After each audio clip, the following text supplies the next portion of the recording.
आज हम आपके बीच में एक महाभारत का प्रसंग रखेंगे, जिसमें धर्मराज युधिष्ठिर और यक्ष के बीच में जो संवाद हुआ है उस संवाद की चर्चा करेंगे। एक बार की बात है, जंगल में युधिष्ठिर अपने 5 भाइयों सहित जंगल गए थे। चलते चलते काफ़ी समय हो गया, बहुत जोरों की प्यास लगी हुई थी। प्यास बुझाने के लिए वह क्रमशः अपने भाइयों को सरोवर में भेजते हैं कि जाओ अपनी प्यास बुझाओ और पानी लेकर के आओ। वह धीरे धीरे एक एक करके सरोवर में जाते हैं और वहाँ पर यक्ष देवता सभी से प्रश्न पूछते हैं कि यदि मेरे प्रश्न के जवाब दे पाओ तभी इस सरोवर का पानी पी सकते हो, यदि जवाब नहीं दे पाते हो तो सरोवर का पानी पीने का कोई अधिकार नहीं है। वह अपने उदंड स्वभाव से अपनी बाहुबल की दम पर बिना प्रश्नों के उत्तर दिए पानी पीने लगते हैं और वह मूर्छित हो जाते हैं। धीरे धीरे चारों भाइयों का मूर्छित अवस्था में हो जाना युधिष्ठिर के लिए बहुत चिंताजनक विषय था। वह जाकर के स्वयं वहाँ पर देखते हैं कि ऐसी कौन सी बात है कि चारों भाई वापस नहीं आते हैं। युधिष्ठिर अपने चारों भाइयों को मूर्छित अवस्था में देखते हैं और वहाँ पर ललकारते हैं कि किसने मेरे भाइयों की ये दशा की है, कृपया सामने आए और मुझसे युद्ध करे। यक्ष देवता प्रकट होते हैं और कहते हैं कि मैंने तुम्हारे भाइयों की ये दशा की है। मैंने इनसे प्रश्न पूछा था कि प्रश्न का उत्तर दोगे तभी पानी पीने के हकदार हो, यदि नहीं दे सकते हो तो पानी पीने का कोई अधिकार नहीं है। वही हल तुम्हारा होने वाला है। यदि हमारे प्रश्नों के उत्तर देते हो तो पानी पीने के हकदार हो, नहीं देते हो तो तुम्हारा भी वही हश्र होगा जो तुम्हारे सभी भाइयों का हुआ है। युधिष्ठिर यक्ष देवता के हाथ जोड़ते हैं, कहते हैं कि हे प्रभु, आप प्रश्न कीजिए, मैं उत्तर देने का प्रयास करूंगा। वैसे तो तमाम प्रश्न पूछते हैं, लेकिन आज मैं उनके अंतिम प्रश्न का जिक्र यहाँ पर करूँगा।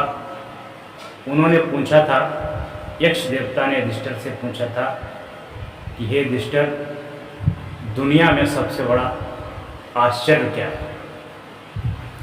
युधिष्ठिर ने बहुत ही नम्रता से उत्तर दिया था कि हे यक्ष देवता, दुनिया में सबसे बड़ा आश्चर्य मृत्यु है, क्योंकि ये मृत्यु लोक है।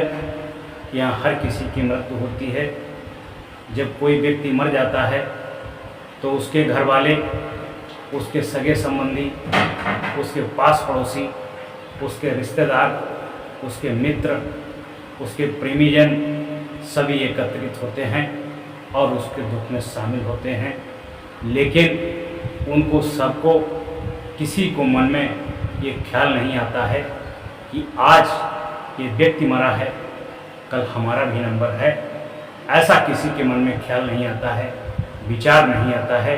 उन्हें लगता है कि यही व्यक्ति मरा है, यही केवल मरेगा, हम नहीं मरेंगे। ये दुनिया का सबसे बड़ा आश्चर्य है। किसी व्यक्ति को ये नहीं लगता है कि आज ये मर गया है, कल हमारी भी मौत होगी। कुछ क्षणों के लिए ध्यान उसकी तरफ देते हैं और थोड़ा मन में दुख का आभास करते हैं। पुनः चंद सेकंडों में मन को वहाँ से खींच लेते हैं।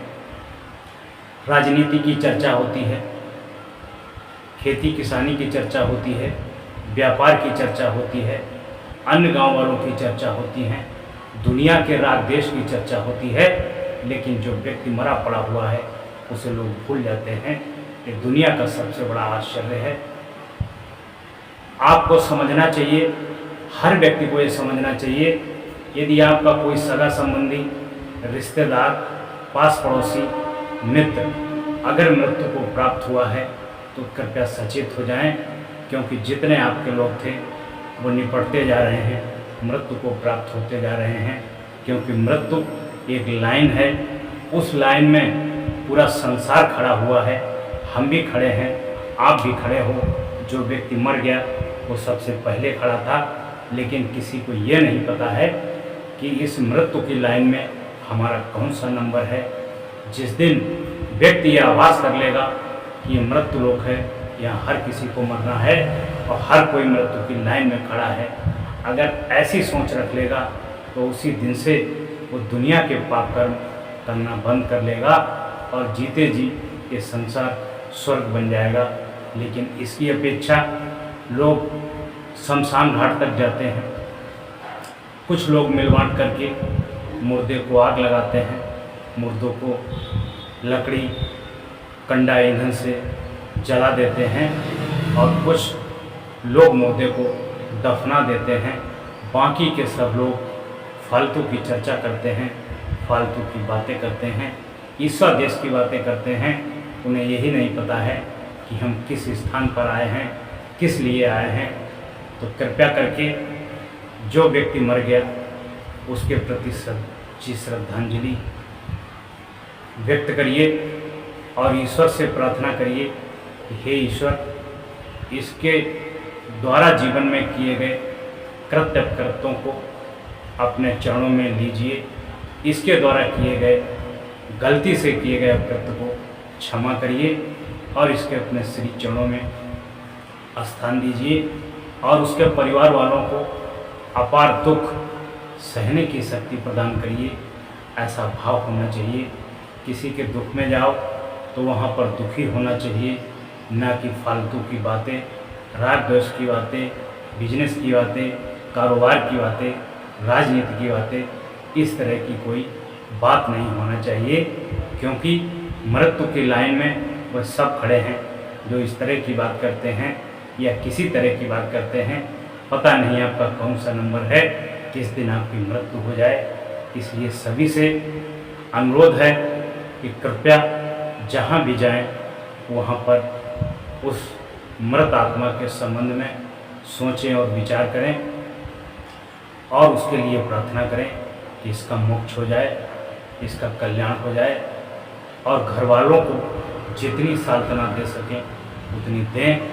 क्योंकि किसी के घर का अगर कुत्ता भी मरता है, कोई जानवर भी मरता है तो आदमी भूल नहीं पाता है। और वो तो घर का इतना कीमती सदस्य मरा है जिसकी वजह से पूरा घर चलता था, पूरा परिवार चलता था। उसका कल्याण हो, उसका मोक्ष हो। तो ये महाभारत का प्रसंग युधिष्ठिर और यक्ष के बीच हुआ था, जो मैंने आपको रामायण के हिसाब से और दैनिक जीवन में हो रही घटनाओं के संबंध में दोनों तरीके से इसकी व्याख्या की है। कृपया कमेंट करके बताना कि हमारे प्रसंग से आप कितने सहमत हैं, कितने नहीं सहमत हैं।